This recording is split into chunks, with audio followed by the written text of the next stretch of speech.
brand new executive director of college football playoff. It's been about 5 weeks. And 6 weeks ago, I was in the Air Force, retired after 38 years, and I can't tell you how excited and how grateful I am to be here.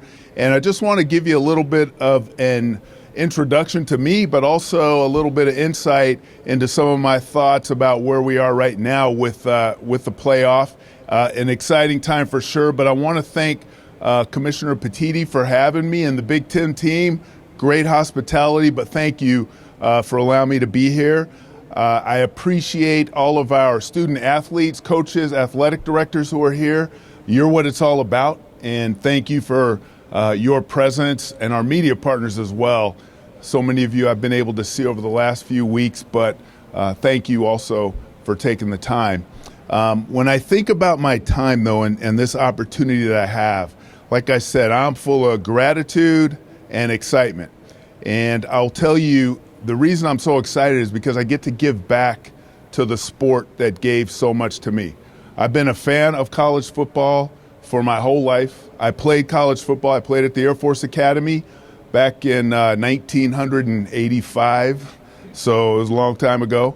But 4 years there, played for Ken Hatfield and Fisher DeBerry. But this sport did more for me than I think most people. First, it opened doors for me. If it wasn't for football, I'd have never gone to the Air Force Academy. And I can remember sitting on a couch in my house when Coach Hatfield, Ken Hatfield, came to talk to my parents as a high school senior, and I was not thinking about going to a service academy. And Coach Hatfield told my mom, just let him come out. And my mother, in true fashion, said, you know what, it's free, just go. And I went. I loved our coaching staff. I loved what the academy brought, and I wanted to play football there, and that's where I went.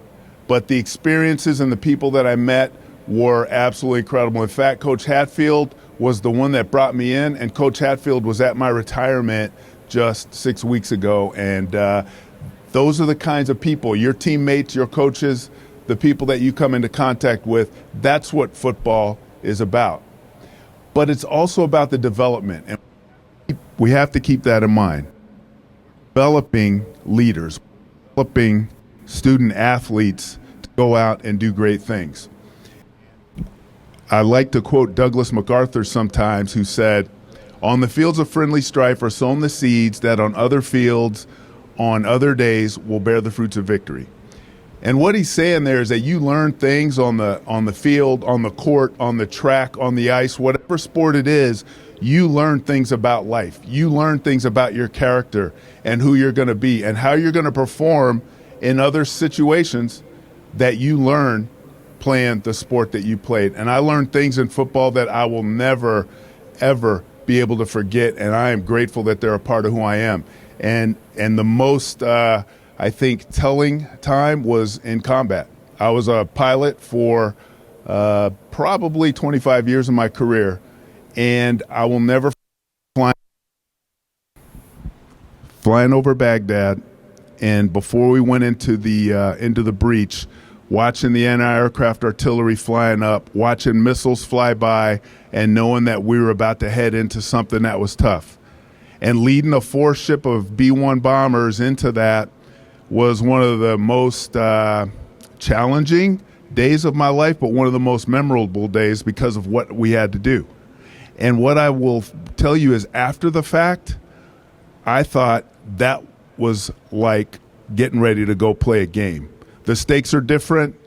The whole situation is different. But the things that you face, the character that you have to have, what you dig deep in to find within yourself to go do that is absolutely what you dig deep to go onto a football field and face an offensive lineman that outweighs you by 70 pounds and go, okay, here we are, let's do this. We have trained, we prepared, we have practiced. But everything I learned it on the football field, and I'm grateful for what it did for me. And then finally, as a fan, being able to do this is absolutely incredible, because for my whole 38 years, I thought about war every day and preparing for combat every day. I thought about the worst days that America could have. I thought about it as a day that I hoped would never come, but it was something that I was passionate about because I knew it was my job to do it, and that's what I did. Now I get to think about college football every day. I get to think about a sport that I love. I get to think about something that is going to be the best days rather than the worst days that our country is going to have. And I get to think about it in terms that will help us to move into this next chapter. And I couldn't be more excited to be here and be a part of this. And the reason I'm excited too is because my timing couldn't be better. I always say better lucky than good, and I am lucky to be coming here right now as we transition to the 12-team playoff. And I'm grateful to our commissioners for the format that they've laid out before us. I think this format is going to, of course, create the access that we need so that we can determine that championship on the field. We can determine who the best team is on the field and not have to rely so much on a committee to do that. And that's going to be exciting for our future. I think one of the principles that our commissioners had when they honor conference champions, I think that is a great aspect of this because the top 5 conference champions are going to go into the playoff, automatic qualifiers. And the top 4 of them will get a bye. And I think that allows every conference to have that opportunity to put a team into the playoff, and that's something that we absolutely needed. And so it means something when those championship games are played. It means something as teams are going through the season. They know that that's a path that they have. There's also the 7 at-large teams that are going to come, another good pathway for teams to get in. But I think they created this playoff system that allows multiple pathways to come in, and that's going to open it up to so many other teams that hadn't had that access before, and I'm very proud that we're doing this and that we're able to be a part of it. The other thing that I think that they did that is very helpful to us is having the first round of games to be on campus. And this is going to allow our fans to really to not have to travel for at least that one game, but what it's really going to do is bring some electricity to the playoff because those campus games are going to be absolutely incredible. And when we see the teams that are going to go, we at CFP are ready to start helping them. In fact, we're already starting to communicate with all of the teams now, the 134 FBS teams, so that they can be ready when the time comes to make sure they understand what the requirements are going to be, what's going to be expected of them when they get into the playoff. But we're starting to build that excitement on the campuses already, and people are starting to let us know we're going to be ready to go when this happens. So we're very excited about that. I think also the idea of taking the playoff to the selection committee is still key and critical for us, because they're going to still be able to rank our teams 1 to 25. They're going to be able to narrow the field down. But the exciting thing is all the way into November, all the way up until November, we're going to be able to see that there's going to be teams that are still in the hunt. There's probably going to be 20 teams, maybe even more, that still have a shot, that could still get into the playoff. And fans are going to be still excited, still engaged in the season. And the access that the teams have is really going to make this a much better experience for our fan base. So another reason that we're so excited about this. I want to thank our CFP team as well, because not only are they preparing for those campus games, but they're working with our great bowl partners to make sure that our bowl games are relevant. It's those 6 New Year's, the 6 New Year's 6 bowl games are great operators that are going to put on the quarterfinals and the semifinals. They are ready. They are the pros at this, and that's going to bring another level of excitement to their bowl games, and we're already in Atlanta. We're already working with our Atlanta site for the 25 game, which, oh, by the way, is MLK Day, which is very exciting for us, but it's also Inauguration Day, so half the country's going to be mad, half the country's going to be happy, and then we all go to a football game to come back together. So it's going to be a good event for all of us. And then there's going to be some people mad after the game, obviously. But it's going to be a great day, and we're getting ready for that. In fact, we're already getting ready for Miami as well. So we're excited about everything that CFP has and that it's bringing. I'm excited. We're starting our selection committee meetings next week to educate. Half of our members are new, so we're getting them ready so that they can execute another successful year of rank ordering our 25, and then off we go. So it's an exciting time in college football. Lots of change happening, lots of flux, but what we know is the 12-team playoff is going to be spectacular. And I couldn't be more excited to be a part of it, and I just look forward to seeing it execute. It's coming quick, and I can't wait. So with that, Satvik, I'll stop right there and take any questions that folks might have. Sounds great. Thank you. Questions for Rich Clark?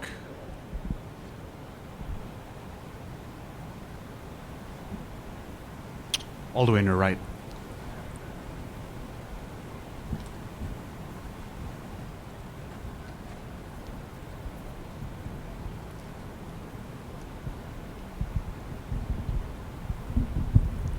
Rich, Steve Strimming, XL8 Sports, right here.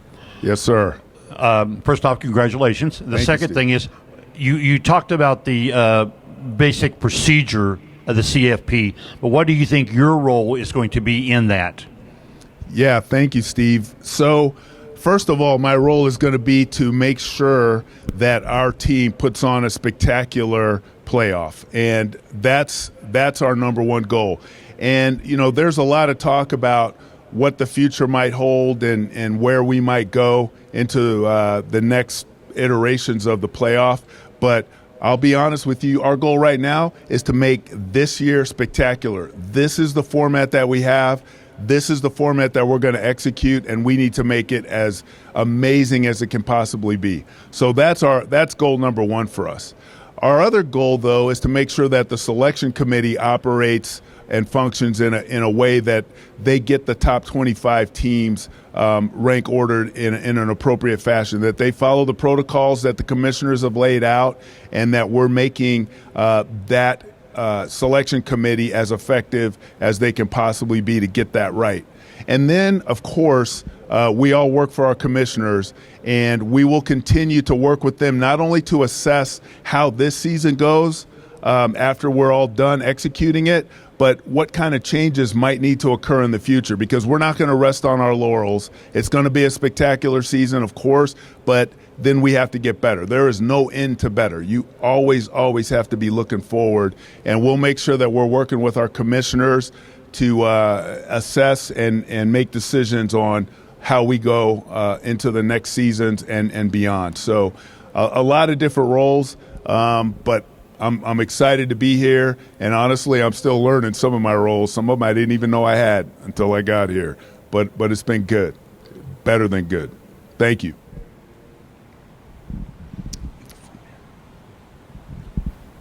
Front row on your right. Hi, Heather. Hello, General. Heather Dinage with ESPN.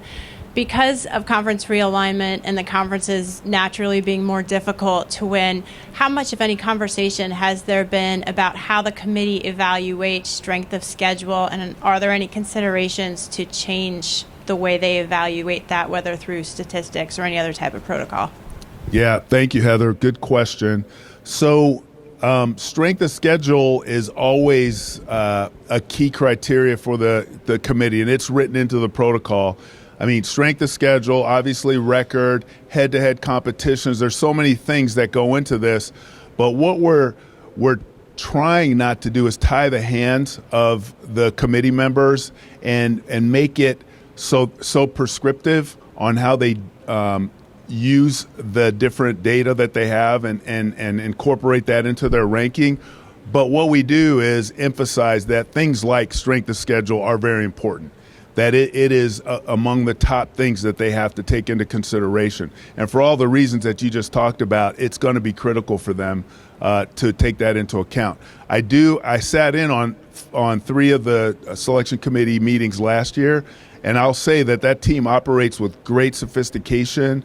There's a lot of discussion there, and I think that they take into account the things that are most important, especially as we go into some of the changes now. They're going to recognize that these changes are happening and that strength of schedule is going to matter. So there's science in this. There's art to this. We have the eye test. We have committee members that are very smart and very in-depth in their knowledge of college football. So I think that is going to always be a top criteria, but I think they're taking it into the right, I'll say, level of importance when they're making their decisions. So, but it is important, and it's going to be critical always in their selection. Thank you. Questions for Rich Clark?